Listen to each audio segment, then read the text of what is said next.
गांव में एक बुजुर्ग काकी रहती थीं। नाम था गंगा काकी। भोली भाली, बहुत दयालु और सबका भला चाहने वाली।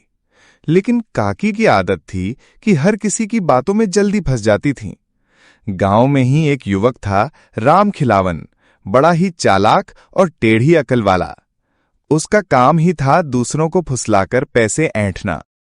काकी अपने घर के बाहर बैठी थीं, तभी राम खिलावन हाथ में खाली डिब्बा लेकर पहुंचा और बोला, काकी काकी, बड़ी अनहोनी हो गई। अरे बेटा, क्या हुआ? सांस क्यों फूल रही है?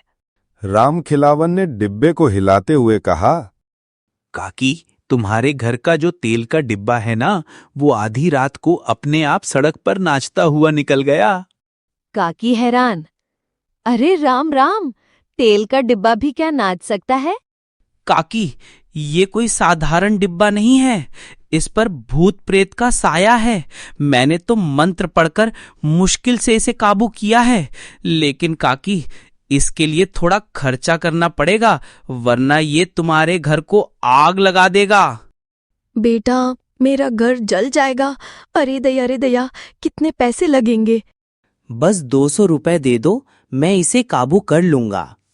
काकी भागकर पैसे ले आईं और राम खिलावन को थमा दिए। राम खिलावन डिब्बा उठाकर बोला, अब काकी निश्चिंत रहो, और पैसे जेब में डालकर चला गया। काकी फिर से आंगन में बैठी थीं। तभी राम खिलावन आया और बोला, काकी, बड़ी आफत आ गई। तुम्हारे तेल के डिब्बे को किसी ने चुरा लिया है। सुना है वह शहर जा रहा है।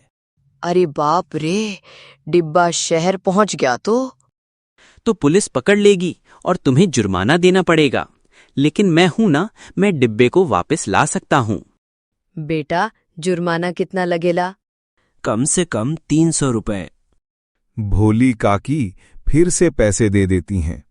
राम खिलावन मन ही मन हंसते हुए चला जाता है और होटल में जाकर परांठे उड़ाता है। अब काकी परेशान रहने लगीं। तभी उनके पड़ोसी गोपाल ने पूछा, काकी, क्यों परेशान हो? काकी ने सारी बात बता दी।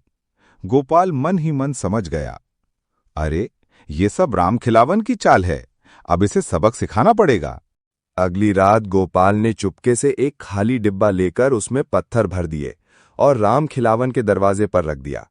सुबह होते ही शोर मचाया, अरे देखो देखो, यही है गंगा काकी का तेल का डिब्बा और ये राम खिलावन के घर से मिला है। गांव वाले इकट्ठा हो गए।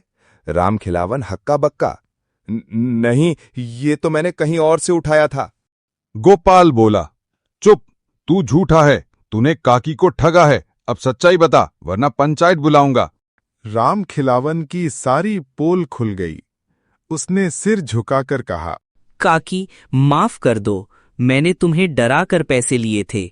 ये लो, जितने बचे हैं लौटा रहा हूं, बाकी मैं मेहनत करके चुका दूंगा। गांव वाले बोले, अब अगर किसी को ठगा तो सीधा जेल जाएगा। राम खिलावन डर गया और उसी दिन से ईमानदारी से काम करने लगा। गंगा काकी ने भगवान का नाम लेकर कहा, ठीक ही हुआ, अब सबक मिला, मेहनत से कमाई ही टिकती है।